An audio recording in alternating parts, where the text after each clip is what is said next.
البارح حتى ولد الملك مولاي الحسن كان في المقابله يتفرج، وشحال من مره يتفرج في المقابله وبالاعصاب ديالو. كيفاش هذو لو كانوا يشريو المقابله وعندهم مولاي الحسن يتفرج وكل يتفرج ساهله يشريوها باش حتى هو ما يتعصبش.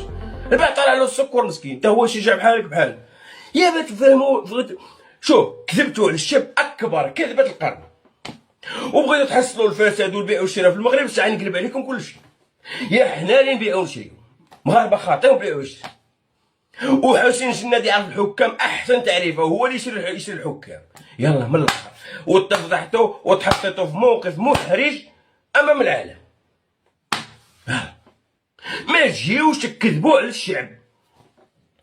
المهم انا والله ما راني طالقكم منا، وانا نطحنكم ما زال ندير عليكم كل نهار فيديو، كل يوم جوج فيديوهات ثلاثه كل يوم، حتى نشوفوا يا نتوما يا حنا، يا نتوما اللي فاسدين في الاتحاديه يا حنا. باش تجي تقول لي لقجع، حشومه عليك، تتهم انسان بريء، انسان عنده منتخب قوي، انسان عنده في كتافو رجال يلعبوا الكره، انسان عنده منتخب قوي. البارح 120 دقيقه هما يتقاتلوا، ومن كملت المقابله فرحوا واحد شويه مع الشعب وقلعوهم، جاو باش عندهم نهائي، استناهم نهائي كبير. حكيمي وابراهيم دياز يبكيو، علاش؟ لانهم عرقوا والضغوطات اللي كانت عليهم.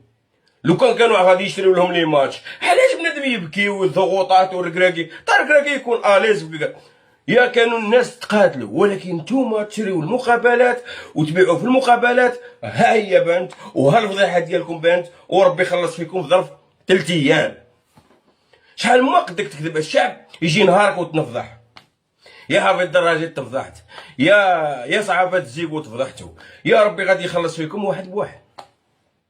وانا والله وراءكم هذا. شوف من النهائي، يا والله القسم نفضحكم.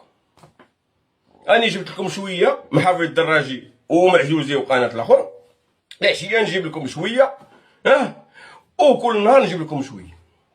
حتى هذاك الصحفي اللي كان عندكم في قناه ليكيب بغى راهم بهدلوه المغاربه، فين ما تلقاوه بهدلوه، حتى تلفتلو.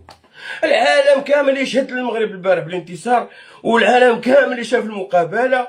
وتخيل ومازال النهائي مع السنغال غادي يكون احسن نهائي، وتجي انت يا حافظ الدراجي اللي بايع المقابله وعاطي الرشوه، عاطين رشوه بالنيجيريا وجايبين حكم ما عرف كاع مين جبتوه، وفي التالي انهزمتوا، وفي التالي تقلبوا على القجع باش تستروا الفضيحه ديالكم، وخليتوا الشعب راه حاصل في المغرب مسكين، واللي راه في الحبس غرغرتوه.